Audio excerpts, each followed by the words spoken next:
When I haven't been using the engine for a while, I always turn on the engine when I'm getting the boat ready for sailing. Yeah, and the doggies are going sailing too. So that I know that it's not gonna, stop due to whatever. So that's a very good test. Sort of let it run for 10-15 minutes while I'm preparing the boat anyway.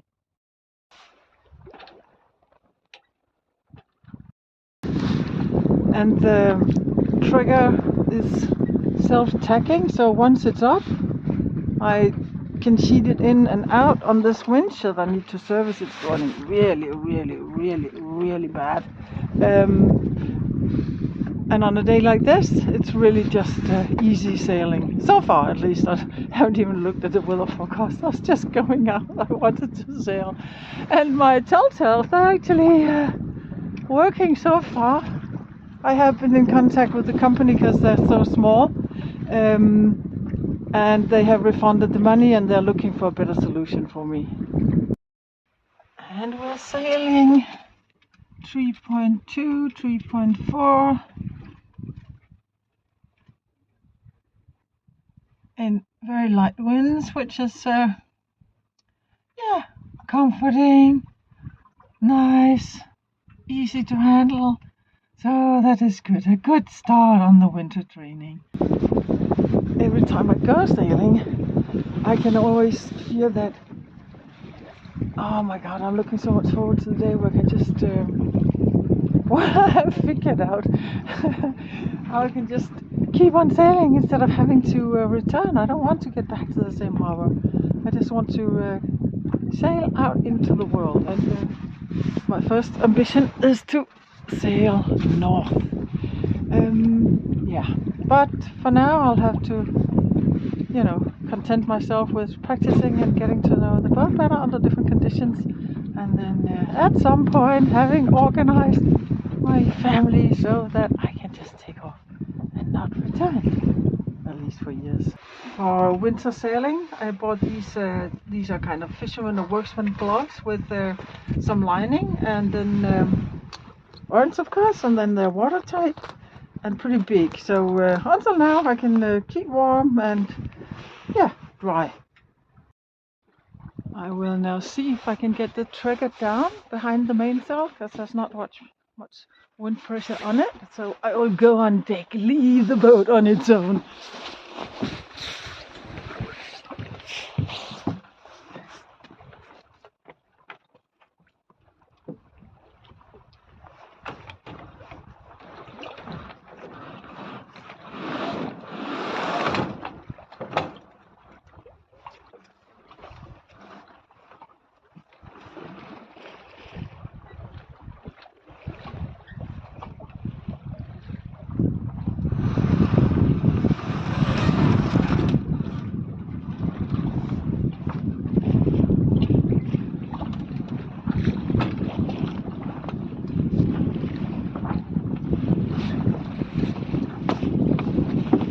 But in the meantime, the boat is off course.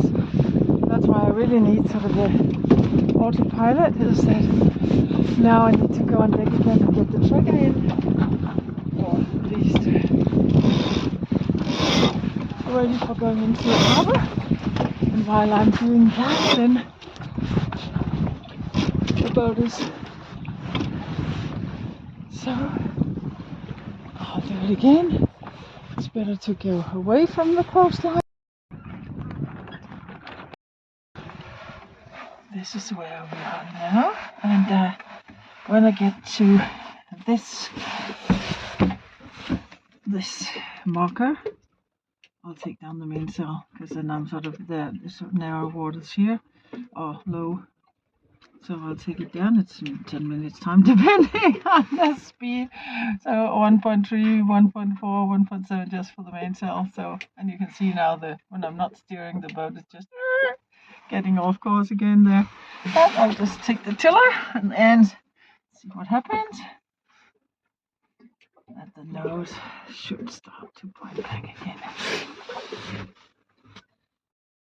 And now we're pointing directly at it.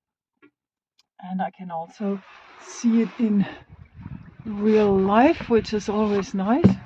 I don't think it's out there at what we call 11 o'clock. So when I approach there, I'll take down the mainsail. Just turned on the engine. I'm gonna take down the main. I can see the buoy now. I think I will give it an attempt to take down the mainsail. I have a little bit of engine power and there's so little wind, so I can probably take down the main as it is now. I'll give it a try. I ought to turn the boat 360 degrees directly into the wind, but being a little bit lazy, I'm doing something that you probably shouldn't do at home.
I'll sheet in the main and then just organize it with those elastics, octopus, and then when I get into the harbor I'll fold the sail probably.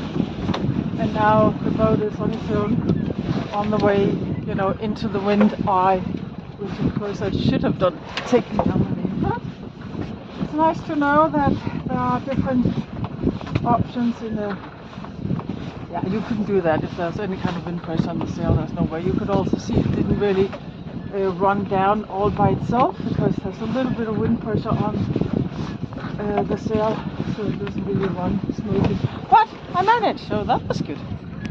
And now just get the octopuses on.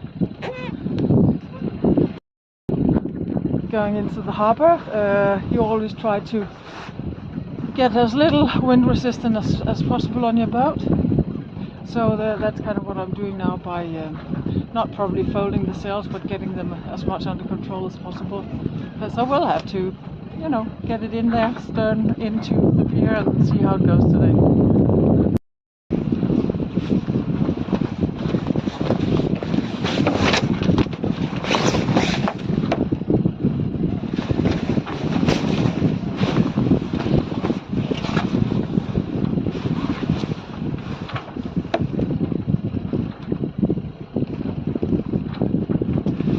This is why I really wanted to go sailing, or will go sailing, and not afraid with little wind, is that all of these maneuvers are, you know, extremely good to practice when it's undramatic and there's no wind pressure, no waves, because if there had been 3 meters waves now, this would have been a totally different ballgame. So it's good to do it when there's not so much wind.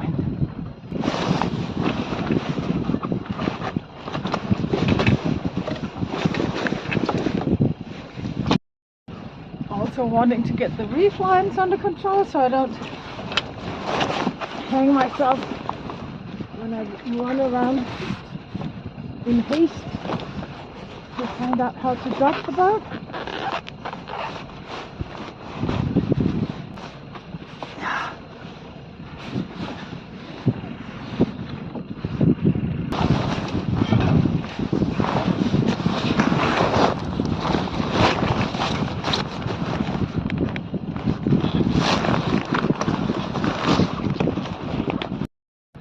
And ready to go. Sails kind of under control. The marker's over there, so I'll just give the engine more power.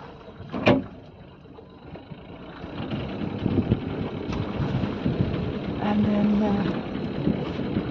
get in the on the course for getting back into the harbor, and then see how it goes today with backing my boat into its space.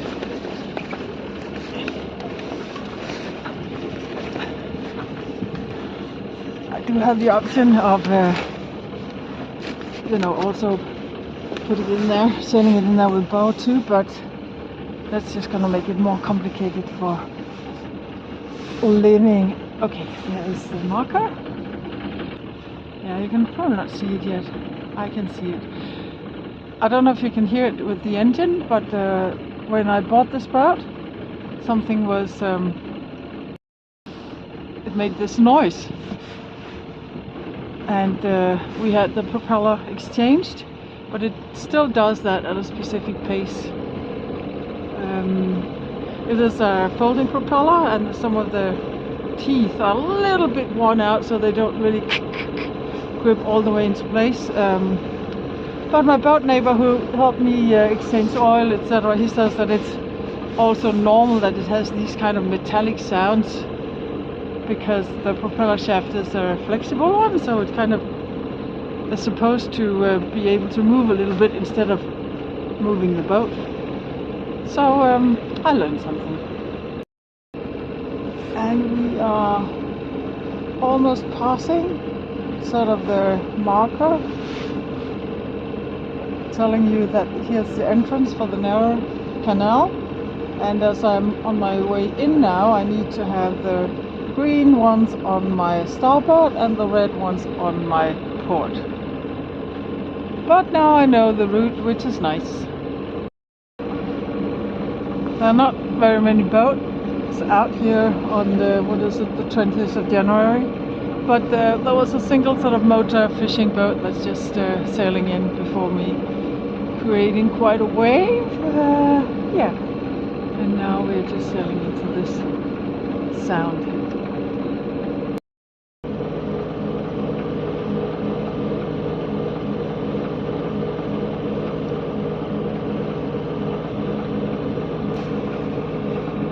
These sort of old-fashioned two wooden poles with triangles on top of them that you need to have on the line. It's, always a good idea in these kind of narrow straits.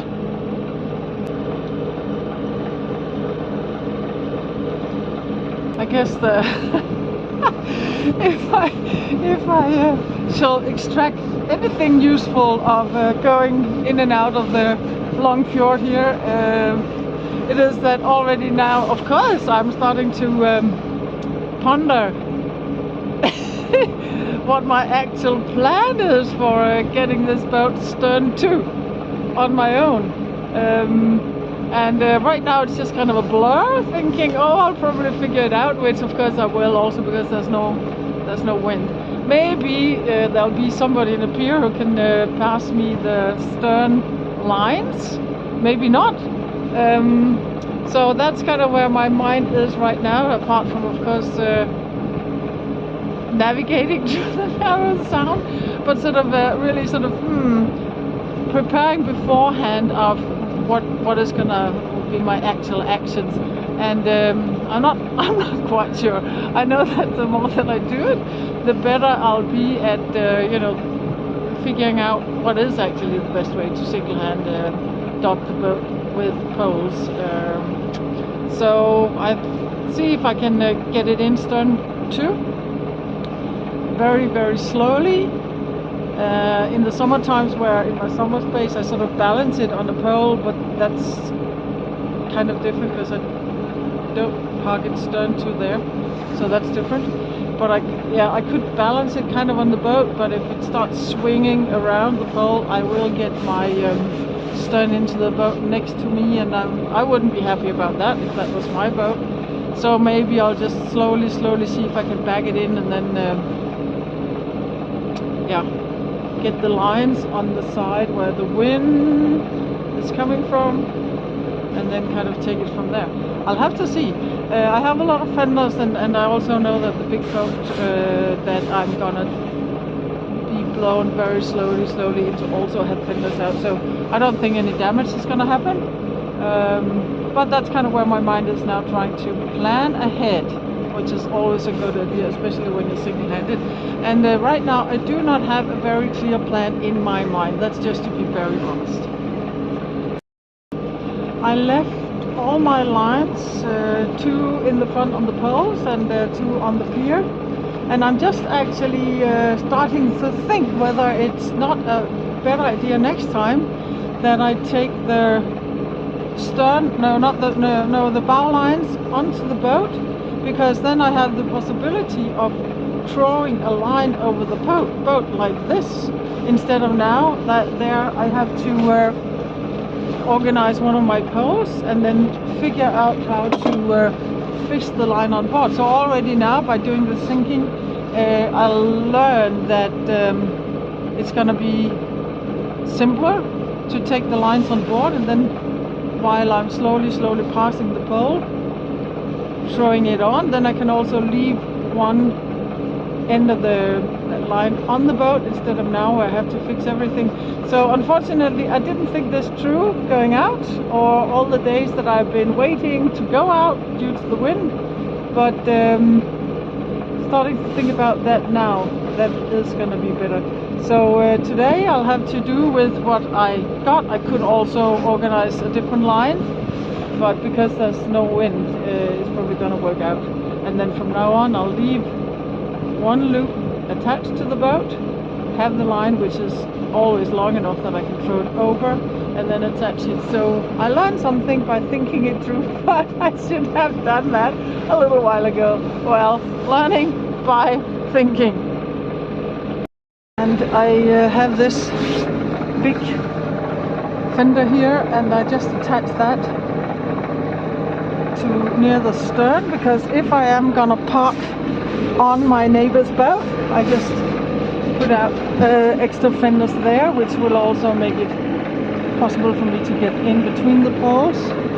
So now I have 3 solid fenders, so if I have to park on him, then I won't damage his boat, and then I can take it slowly from there. I'm not anxious. It's just another learning experience, which is also why it's so important to go out and practice. So, because I get confident. Yeah, and the more I think about it, I think that least complicated is that I utilize this line from the middle of the boat, and then if I succeed in getting in there slowly stern to, then I'll go up on the side of the boat and just throw this over one of the poles in the bow, and then take it from there. At least then I have some of the boat under control. So yeah, at least the preparing of thinking sort of got me to I'll think getting the boat to lie there with, and fishing off the lines on the boat. We'll see.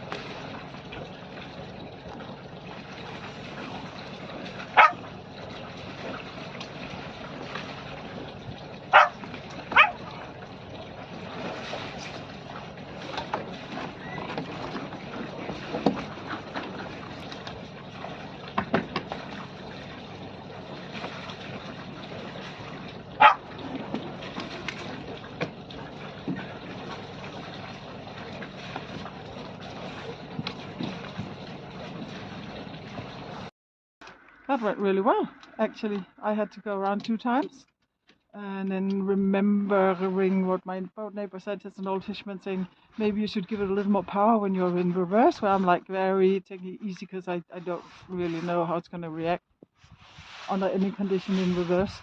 So I tried that, and it worked the second time around really well. And because I have marked the lines in front, I can put them on with the right distance and then just back the boat in. And on these spaces we have a rope in between that you can grab by hand and then pull the boat in so that you don't lose control. So that worked really well. Then there was an extra complication because I want my son to become a millionaire, so therefore he is distributing newspapers. You know, every millionaire started out distributing newspapers. And he's a teenager, and he's also a boy. So apparently, when he was out on his route yesterday, it's only one time a week, he left a plastic bag, and somebody on the harbor, they just placed that plastic bag within my stern ropes, so that first I had to get rid of the plastic bag before I could actually tie on. So I think I need to, I know who it is, sort of really say, oh please next time it's absolutely okay, and he needs to clean up after himself, but please place it somewhere else so that I don't have to deal with that on top of the others. But it was a great sail, everything went really well, so I'm relaxed now. So I think again there's only one thing in this: just do it and have fun.